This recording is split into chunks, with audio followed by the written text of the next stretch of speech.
Nous avons entendu et lu la déclaration du président de la République de Côte d'Ivoire, M.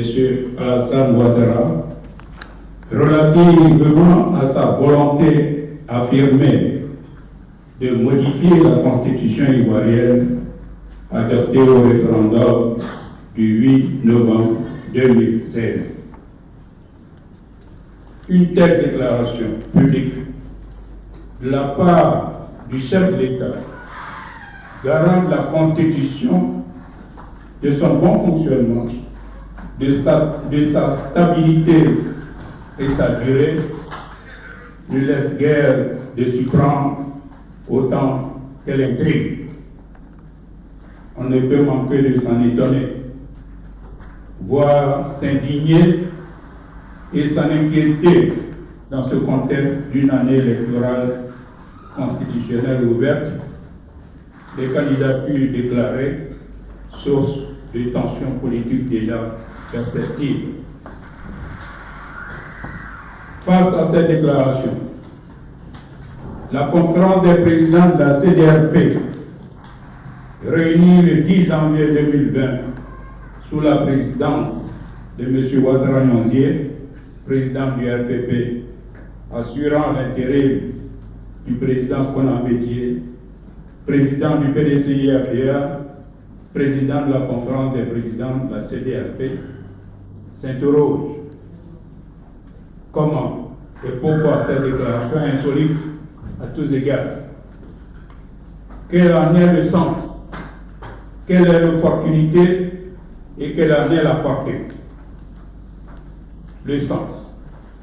Cette déclaration se donne à lire et comprendre que la Constitution de 2016, élaborée par un comité de 10 experts choisis par le président de la République, adoptée par le Conseil des ministres, par le Bureau de l'Assemblée nationale et ratifiée au référendum par le peuple ivoirien, a déjà atteint ses limites après seulement 3 années de vie. Il est bon de rappeler que la constitution d'un pays, appelée aussi loi fondamentale, est d'une importance capitale pour l'unité et la cohésion nationale, la paix sociale et la stabilité du pays. Dès son adoption par le peuple, elle devient le contrat social entre toutes les composantes de la nation. Elle grave au-dessus du temps nos convictions et nos aspirations profondes, indique les valeurs auxquelles nous croyons et les modes d'organisation de la vie publique, de la vie politique et des espaces de vie. Aussi, la Constitution échappe-t-elle par essence aux contingences personnelles, partisanes ou circonstancielles? Dès lors, elle est revêtue du sceau du sacré. En conséquence, et contrairement à toutes les autres lois, sa modification n'est envisageable qu'au terme de longues périodes ayant permis d'éprouver conséquemment le fonctionnement des institutions et le regard commun que les citoyens posent sur l'évolution de la nation. L'étalon communément retenu pour la mesure de cette période est la législature. Il n'est donc pas bon, légitime et démocratique pour un chef d'État de recourir plusieurs fois au cours d'une même législature ou chaque fois qu'il le désire à une modification de la loi fondamentale. Quelle en est l'opportunité?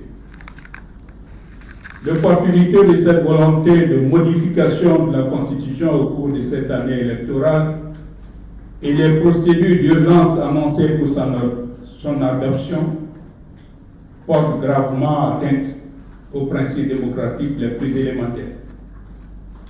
En effet, c'est au peuple souverain de Côte d'Ivoire, dans toute sa composante, qu'il appartient de doter le pays d'une nouvelle constitution.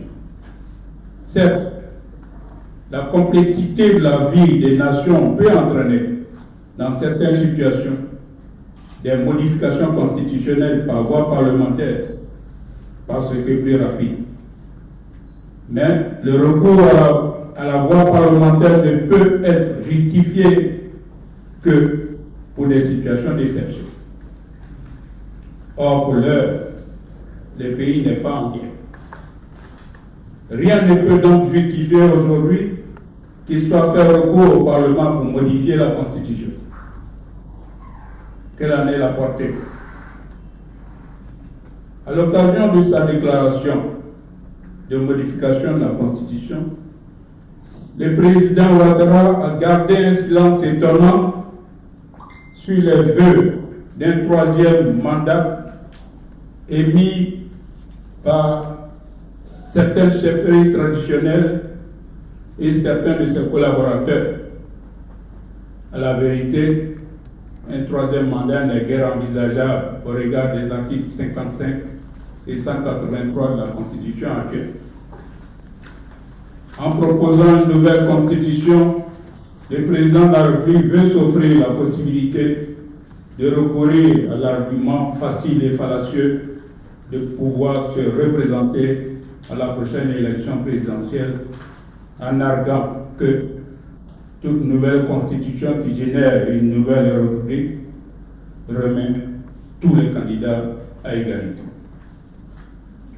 Au total, la CDRP estime que la modification de la Constitution dans le contexte actuel va exacerber les tensions et accentuer les divisions. Notre pays ayant plutôt besoin de se rassembler et de s'unir autour d'un idéal de paix et de réconciliation, comme le stipule le préambule de notre Constitution. La CDRP invite donc le chef de l'État à renoncer à son projet de tripatouillage de la Constitution. Fort de l'appel lancé le 12 janvier 2020 par le président Henri Konan Bédié, président du PDCI, et président de la conférence des présidents de la CDRP,